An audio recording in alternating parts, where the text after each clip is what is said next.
Greetings! I am Herbert Erpaderp, and today I'm going to assemble this Zvezda 15mm or 1/100th scale Sherman tank just like the one depicted on the front of the box here. This is of course a plastic kit. On the back of the box we can see pictures of the completed but unpainted model at a variety of angles, along with other information like the length of the model and the kit's part count.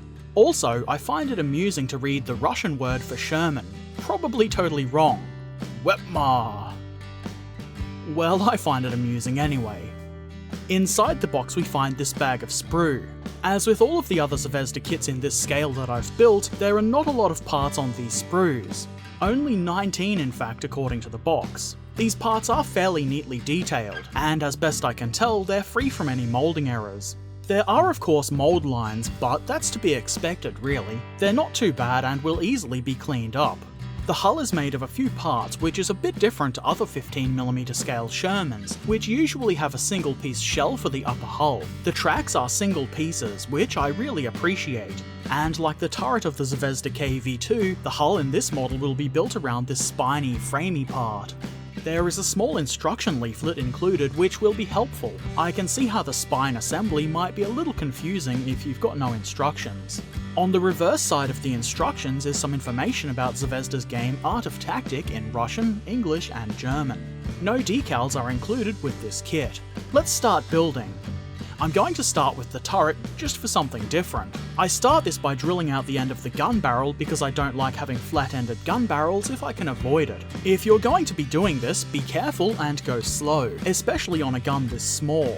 This one was almost too small to be worth bothering with, but I think it was worth it in the end. This is a tiny little modification, but I think it adds a good bit of realism. Next, I glue this thing into the back of the gun mantlet. This will hold the gun into the turret. There are two parts that look like this and perform similar roles, so be sure to choose the correct part. They are numbered in the instructions, which helps. I then glue the gun into the mantlet. This is key to ensure you get your gun in nice and straight, with the muzzle brake oriented in the correct way.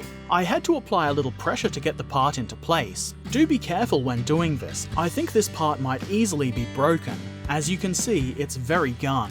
I then take the second thing I mentioned before and glue it into the shell ejection port part for the side of the turret. This goes together easily enough, but it's not keyed, so I quickly glue it into the floor of the turret part before the glue sets, just to eliminate any fitting problems that will arise if the hatch part is glued on at the wrong angle. This seems kind of complex. Normally the shell ejection port would be moulded into the side of the turret. Maybe this was how they could get the best detail in this part. Next, I glue in the main gun. This is really easy to do. The only downside to this is you get no choice in how the gun is elevated. That's not really a big deal though. And finally, I glue the top of the turret into place. I did have to apply a little bit of pressure here, but nothing too extreme, and it all goes together rather neatly. You can see me wiping away bits of excess glue that have spilled out from the joints here. I may have used a bit too much glue. Of course, this is a snap-together kit, so you don't need to glue it at all, but I don't see a reason why I would want to disassemble it, and so I'm gluing it to ensure it stays together.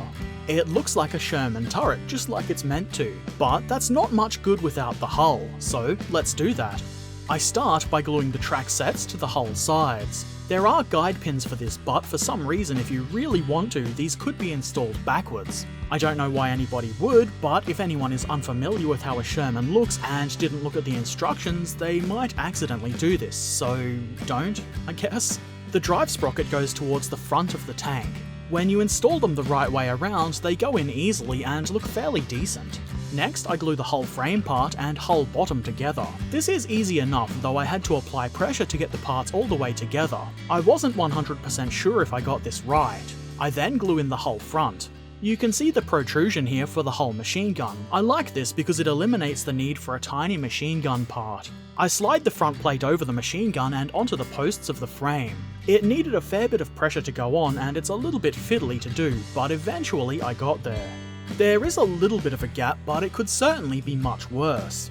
Then I glue on the lower part of the hull rear. Nothing much to say about this, it's pretty straightforward. I follow this with the upper part of the hull rear, and this is just as easy, though again it required a bit of firm pressure. It makes sense because this kit is designed to stay together with friction only. Next, I add this exhaust vent grill thing. It slots into place with no hassle, and that's the butt of our Sherman hull done.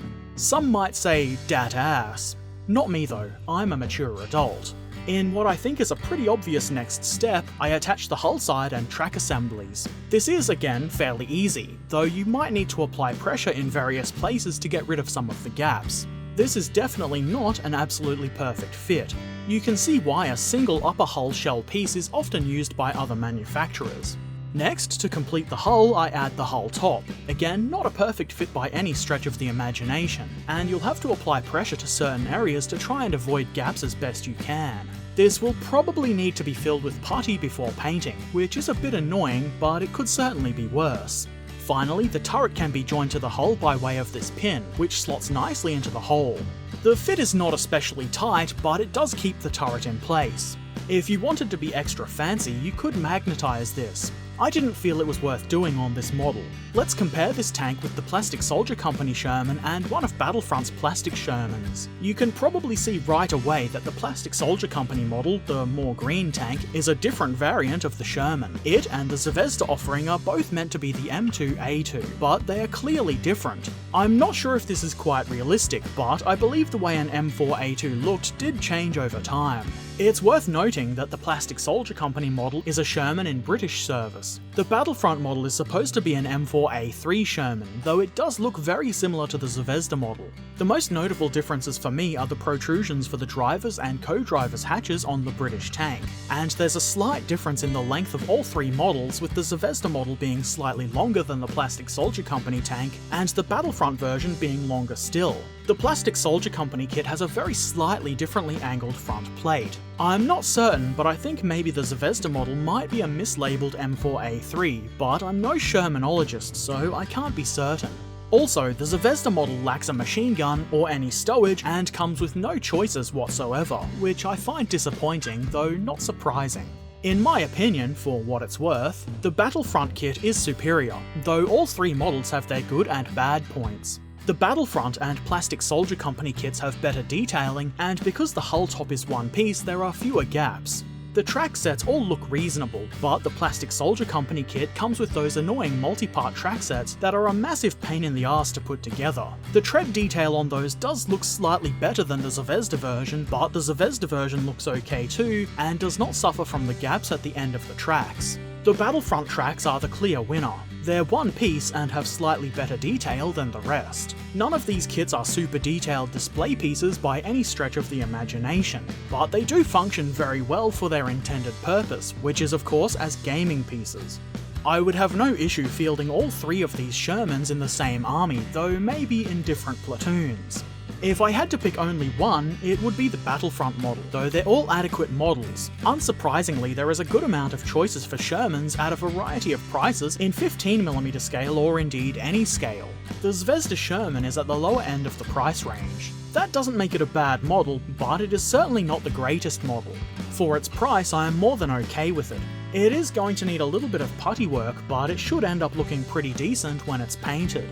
The kit does lack decals, but then so does the Plastic Soldier Company's offering. Not really a big issue.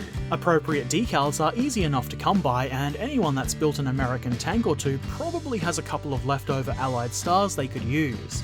This is certainly a good kit for those wanting a plastic Sherman on the cheap. It was pretty quick and easy to build, though maybe a little fiddly in some parts. I think it's slightly better detailed than the Zvezda Panzer IV I built recently, but it's certainly not perfect. This, in my opinion, is a perfectly reasonable representation of a Sherman, though if I needed more Shermans, and I don't, I would probably go with Battlefront's plastic Shermans. So what do you think? Have you built the Zvezda Sherman? Or either of the others I've compared it with? Which of the three Shermans do you like best? Let me know in the comments section below. And of course, don't forget to do those other YouTubey things such as subscribing, liking, and sharing the video. Assuming of course that you did like it. If you really like the things I do, please consider helping to support the channel over at Patreon. Patrons get to see my videos a bit early along with some patron-only bonus content. Link in the description and on screen now. As always, I shall return soon, so until then, happy modelling and thanks for watching. Farewell.